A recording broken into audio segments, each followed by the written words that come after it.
You are in the right place. My name is Simon Jacobs, and welcome along to my very first videocast entitled Adventures in Pop Music. Over the course of the next few months, I would be ever so delighted if you wanted to stay with me for the journey where we're going to explore how to get on in the music industry. This is something that's going to be as exciting to me as it is to you, because I don't know where this is going. Okay, so I want to do this in real time with kind of full disclosure, and let's see where we're going. Basically, the story is this: I have just released my third album a couple of weeks ago on the 13th of November. It's called 12 Colours. All the details you'll find below in the links. I'll make sure that I post all of that so that you can check it all out for yourself. And I want to talk to you about the album, and we'll do that starting on this episode and continuing for the next couple of episodes. But then after that, I want to get into, as I go into 2021 and start releasing some other new material, just share with you the ups and downs, the issues, the challenges of being an independent singer-songwriter, musician. I've got some of my own gear here. It's pretty simple, but it's fantastic. I love it. In this little room in my house, and basically, I guess what I'm interested in finding out is how possible it is to eke out a living, to make this your, if you wanted to, your main gig. Do you have to have a job so that you can afford to live, and you do this on the side, or can you make this big enough and strong enough that actually it becomes the thing you do? I don't know the answer to that question. Obviously, what I do know is that some people make it. We all know that, and hundreds of thousands of other people don't. So we don't know where this is going to go.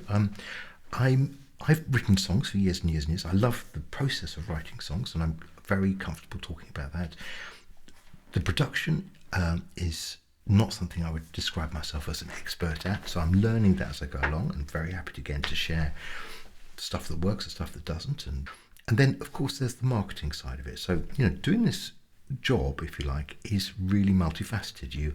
You're writing a song, you're performing the song, you're probably singing the song, you're playing some of the instruments, you're producing the song, you're doing the mixing and mastering, and then you're doing the marketing of the song and working out, is it on an album? Is it how many tracks, and how often are you going to be releasing something, and how many songs are you writing? There's a lot to consider. So I set out with 12 Colours, my third album, to release every track as a single individually, one a month for 12 months, 12 Colours. See what I'm doing there? And then put them all together on an album. So that's essentially what I did. The first of these singles came out in November of 2019. The last one, the 12th one, in October of 2020. Been an interesting year, hasn't it? Because obviously there were things that we didn't know about a year ago that we do know about now. More about that later.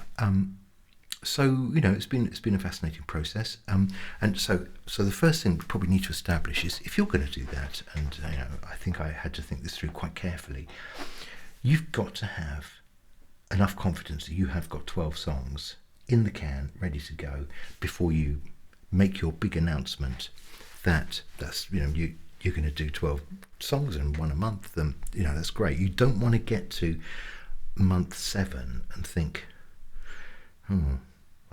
I've just put all my best songs out, and now I've just got the ones I don't like very much. I've just got the crap ones left. Because between you and me, you don't want to release the crap ones. It's quite important. I went to a seminar a couple of years ago. It's probably the only seminar I've ever been to, but it was about being an independent musician. It was about getting on in the industry. And I came away with one bit of advice. The one bit of advice was, if you are going to put out 10 tracks on an album, or 12, or whatever it is you need for your album, then you probably need to write 30 or 40. So I came away thinking, yep, I think that's right. Initially in 2017, I think I probably wrote 13 and released 12 of them. So I was lucky that I had a few in the store already, but yeah, you need to write far more than you ever think you need, and actually I think I write quite a lot, but believe you me, not all of it sees the light of day, and there's a perfectly good reason for that, and this is about trying to get your standard, your benchmark at a reasonable level. In fact, actually, I think with each album release, you're kind of trying to get your benchmark standards up for each time. Otherwise, what's the point? If I could guarantee to you that each album I release is a little bit worse than the one before, I mean, that's not exciting, is it? So you're trying to raise that standard.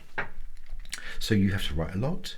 You have to be pretty critical of your own stuff and know when to chuck it in the bin and when to keep it. Now, this brings me to something I do want to confess right up front.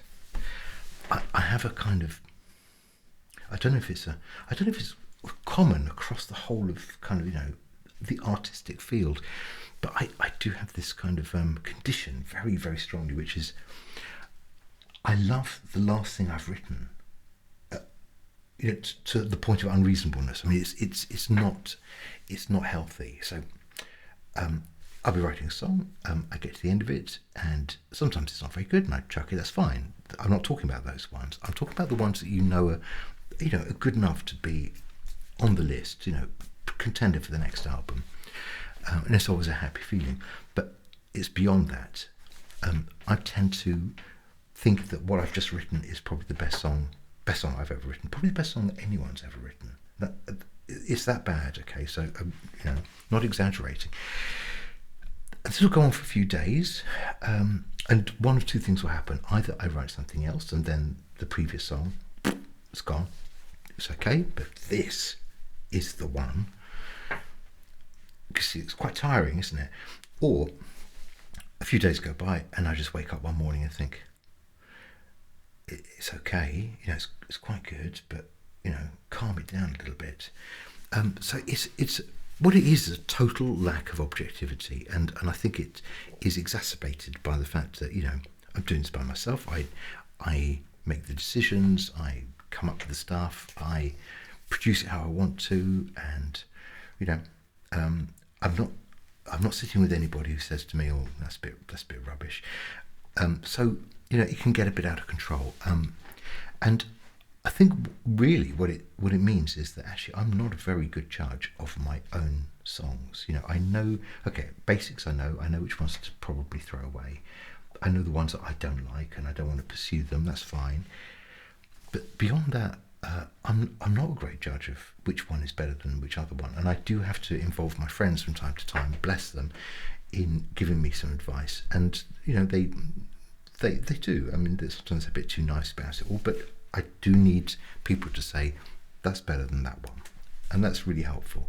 And even then, you've got to be careful because it's an opinion. It's one person's opinion, and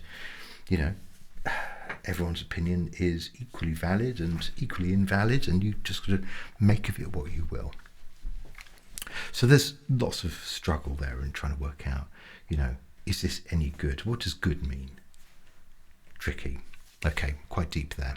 Come away. All right, let's talk about the first track. The first song is called Be Like Water. Be Like Water is a reference, and I'm sure some of you will know this already. Some of you will have seen the video, which is extremely powerful because I think paints 1,000 words and says it all for me, really. But Be Like Water is a reference to the protests in Hong Kong in largely the second half of last year, protesting against China, essentially reneging on its commitment with Britain to keep Hong Kong as a special status, kind of independent region, not conforming to all of the laws of China. Now, this was an agreement with the British. It was us that was at the other end of this agreement in the late 90s. This was an agreement that was supposed to last for 50 years. Well, it's not 50 years yet, and that agreement is well and truly down the toilet. So this is about a large large group of people in Hong Kong, mostly young, but at its height, it drew in a lot of other people protesting against, the gradual lack of independence for Hong Kong, and largely it was about people wanting to make Hong Kong, more democratic, to have a voice, which was denied them and is still denied them. And I think it's probably fair to say there was always a bit of an impending sense of doom about these protests. It was very hard to see how they could end in any other way than sort of heroic failure, which is not great. It's not what you're after. You're not aiming for heroic failure.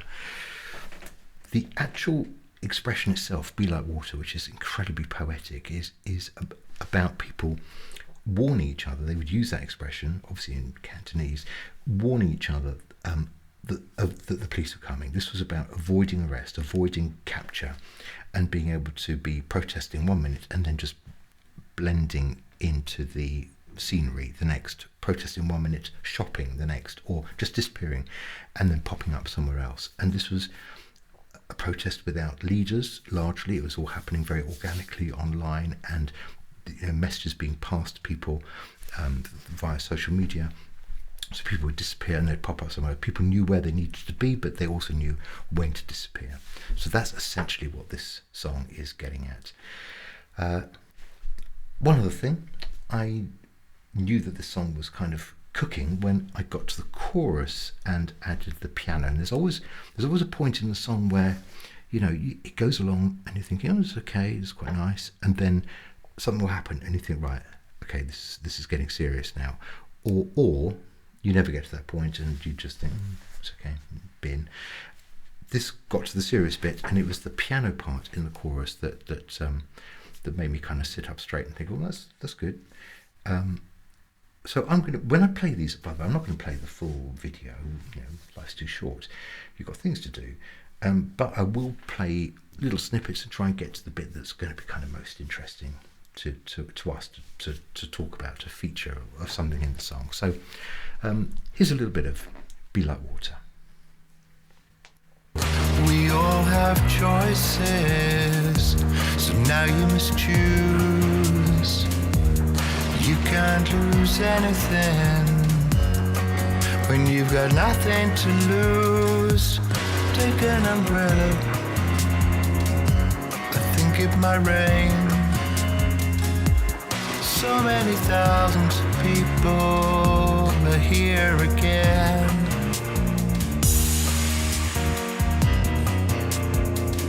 You can sense danger before it arrives. You can be feline with 9 precious lives.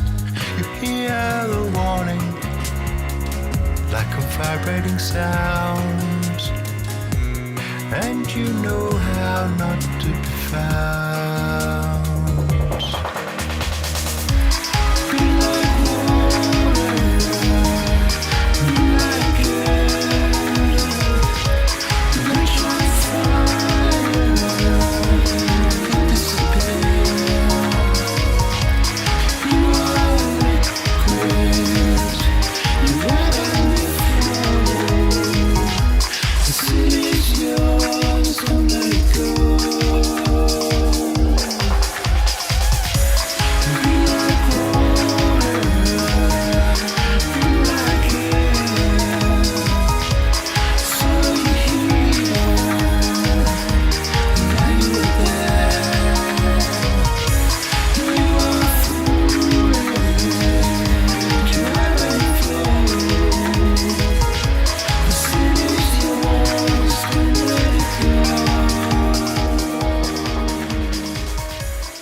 Let's move on to the second track. This came out in December last year, and this is called Shoestring.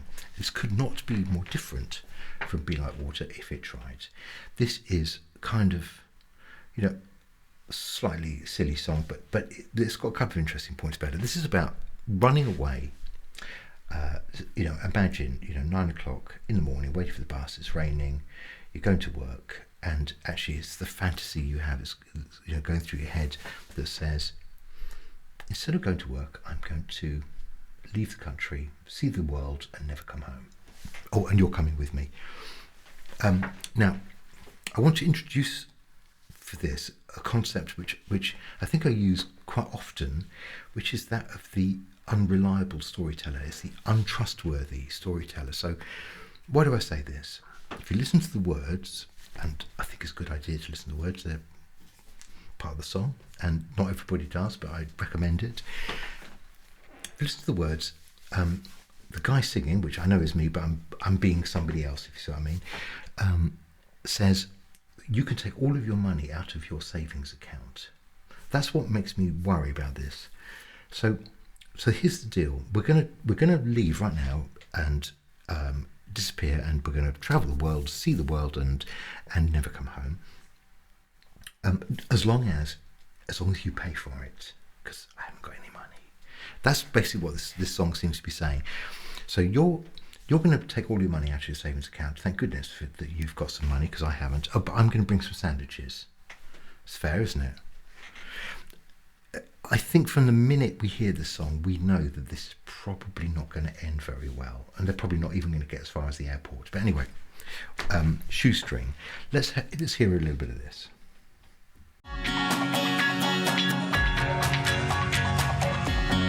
Oh no, it's Monday, and look at the time. The bus doesn't come, the sun doesn't shine, and I don't believe I can do this year after year. So I got a plan, I've got an idea. All your money out of your savings account, and let's travel the world on a shoestring, across the desert by bus. Just forget about everything and let's think about us. You can see the world on a shoestring, baby, from the back of a truck. Hitchhike away from here, just riding on luck.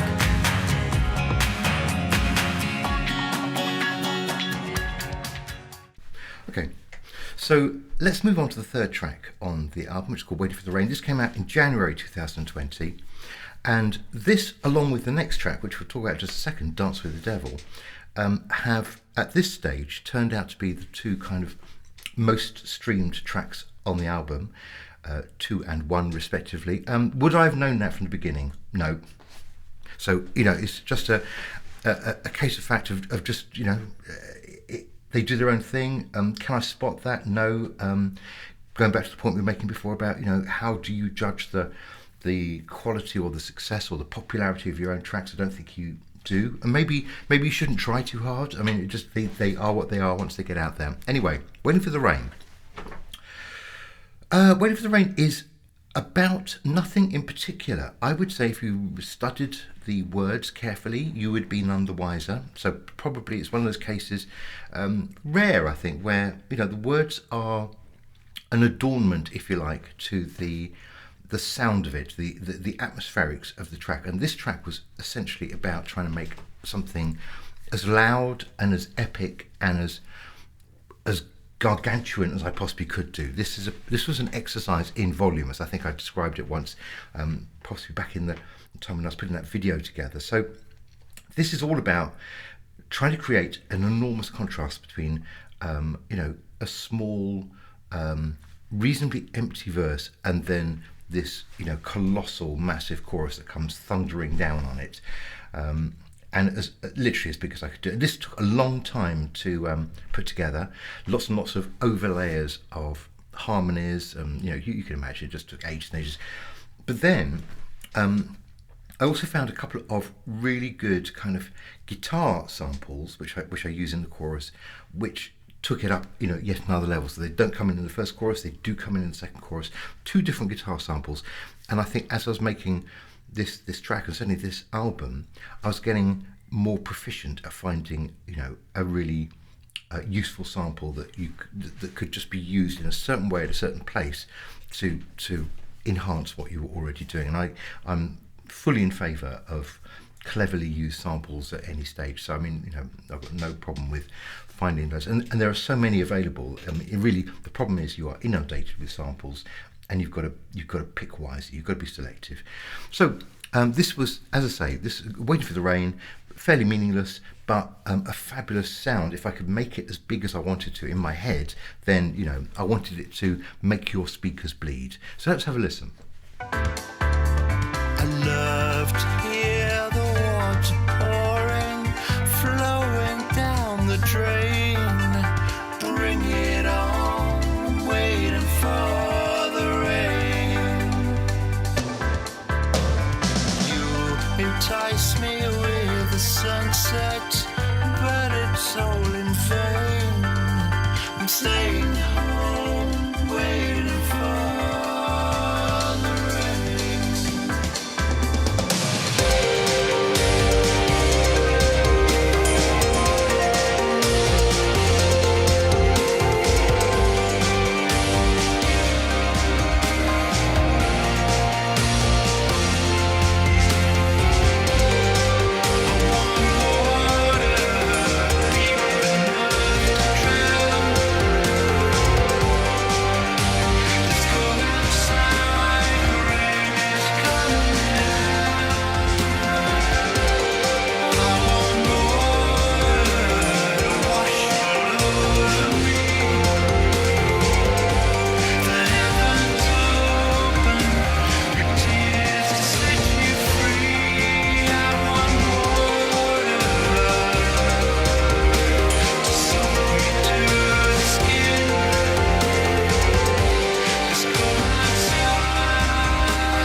Okay, thank you. And finally, for today, we're going to talk about Dance with the Devil. Dance with the Devil, this one is, folks, a true story. So this one is about, it's about a real person, and it was about somebody I worked with, and I thought, I don't want to work with that person anymore. So, obviously, mum's the word. So, an interesting one, and what can I say about this? I wanted to dance with the devil, I wanted to dance in the chorus. So again, quite a big switch from the verse to the chorus. So I wanted to kind of create that dancey thing. I was singing the chorus in my falsetto voice, which I have to say is a work in progress. So that's coming along. Actually, as I've gone through the making of this album, I think I've got more comfortable singing up in that falsetto. I used to try going there and then think, no. And occasionally be told that it was it wasn't, it just wasn't convincing, I think was the word that people used, that it just didn't sound like I really knew what I was doing up there. So that's changed across the course of this year, and I think getting happier to be up there. I think it's one of those things you have to practice. If you want to extend the range of your voice, use your falsetto voice, I think this is probably a conversation for a whole different day. You've got to go there a lot and work it. It's like a muscle, like any other. You can improve it with practice. So the chorus just about, I think my nephew said to me, just about gets away with being in the falsetto. Thank you for that. And what else can I say? The video, quite important with the video. I enjoyed this because I found a fantastic piece of film. So, okay, this is from here on in, I was getting more competent at making the videos because I'd found this great website where you can use other people's expert pieces of film, and as long as you acknowledge them, and I was really careful always to thank the people who'd made those bits of films because they're great and they're not mine, then you could use them for free, but you just needed to make sure you got the acknowledgement in there. So I found this piece of film of a woman dancing on a rock above a river with a city in the background, and it was it is. It's breathtaking. It's in the chorus, and I'll show you a little bit of that now. So this is Dance with the Devil. Oh, and by the way, listen out for some background atmospherics. So sampling doesn't need to be necessarily a guitar or a piano. It doesn't need to be violins or saxophone, all of which I've used in various different tracks. Sampling can also be squelchy, squishy noises in the background, atmospherics as we call it. So some use of sort of watery sounds here. Why? Because I'm trying to create a devilish atmosphere. So have a listen.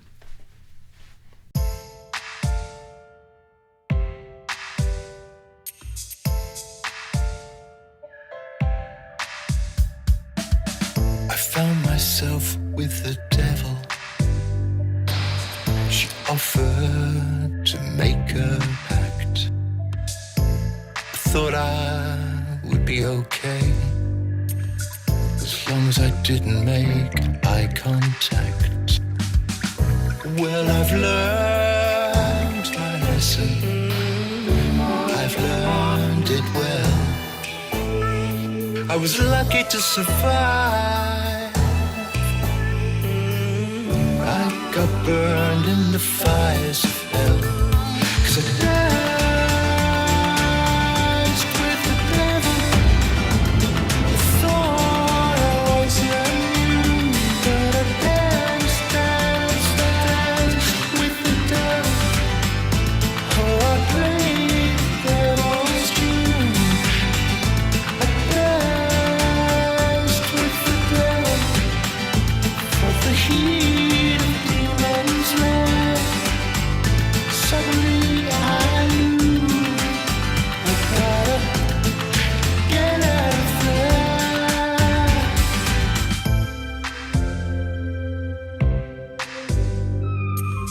I found myself in need of comfort. I was at my lowest ebb.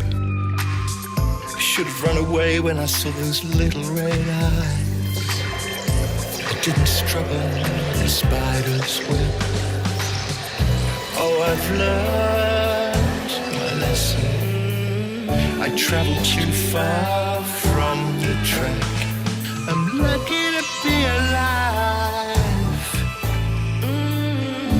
I've been to hell and back, 'cause I danced.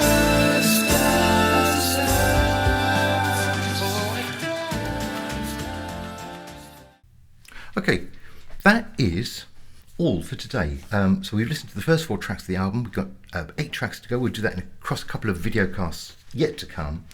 Thank you for staying with me right to the end. This is, as I said, the beginnings of our journey into adventures in pop. Plenty more to come because, well, the future is thus far unforeseen. So stay with me, and I'll see you next time. Stay safe. See ya.